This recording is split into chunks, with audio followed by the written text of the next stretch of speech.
Well, that's the sunrise this morning over Lesotho, and my name is James Moffett. I'm on top of the mountain early this morning looking at the beauty surrounding us. It's absolutely fantastic, and with the sun coming up behind me, usually I'm looking at it, watching it come up. It's heralding in another beautiful, fantastic day. As I said, I'm James Moffett. I grew up on this farm on top of the mountain I grew on. Now that's the thing about this whole world of ours. We're all relying on some sort of drug or pursuit or something like that to keep away that dark side of ourselves. And what is extraordinary is we're now at the pinnacle of our knowledge on what or who we are. This information is now here, scientific, deep, logical truths. And can you believe it? That just understanding these concepts about ourselves, and particularly in my case where I've been searching for, goodness, all my life since I can remember, for an answer to the question why. Why are we like this? Why are we so full of love? Why at times I can be a phenomenal person and I can see it and I'm making people happy, and other times I can be a real downright, real badass. Well, it's something that's been coming us a long time, but this book, Freedom by Jeremy Griffith, who's an extraordinary biologist with such clear thinking, has at last brought together all the work that us humans have been doing, the past and the present, in finding out who we are and what we are and why we are here. And my questions have all been answered.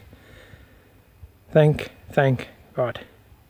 This extraordinary way I'm feeling now about the world, now that I understand us humans and why we do things the way we do things, and to get you to try and see what I'm seeing, and actually not even try, you're going to do it. It's an evolving concept. Something which is interesting, which I found out here, I've been trying to figure out the answers to the questions and trying to find them outside of myself and sure within myself, but it wasn't about meditating or going on solitary retreats. Those are temporary reliefs. Even being reborn as a Christian was a temporary relief.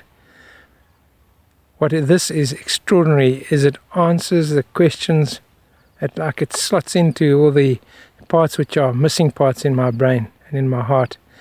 It just connects the two and makes everything sensible. It's not just something that I have to have faith in.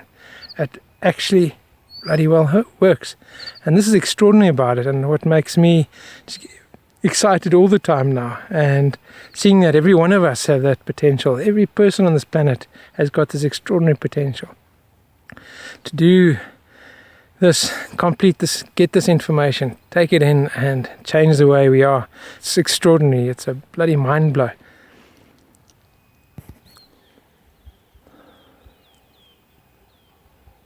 This is the beauty of the farm that I live in.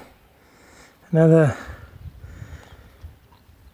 shot from lower down on the mountain, and I've been running along a bit, but to show you this absolute beauty that we have around us, and now I know is reflected inside us, and permanently it's a part of our fixtures now. It's part of our fixture. I just had to get rid of that blockage in my mind, and that blockage is relatively easily overcome, but it takes perseverance.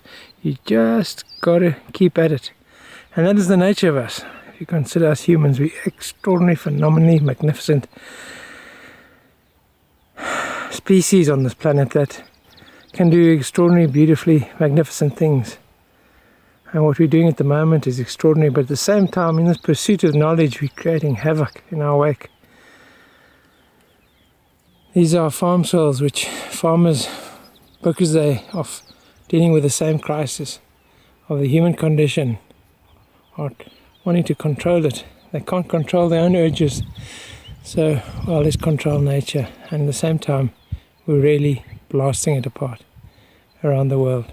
And this is what drove me for the last 25 odd years, was to try and heal this place. But I've come to realize the healing has got to happen in our heads. We've got to recognize who we are. We've got to recognize we've got this diverse character, our instinctive, natural, mothering, loving, and then we've got our intellectual, striving, hard, got to find answers side too. Once you reconcile those two and we understand it, there's no need for conflict anymore, then extraordinary things can happen. We can all turn our minds to fixing up this planet and just having absolute bloody bore.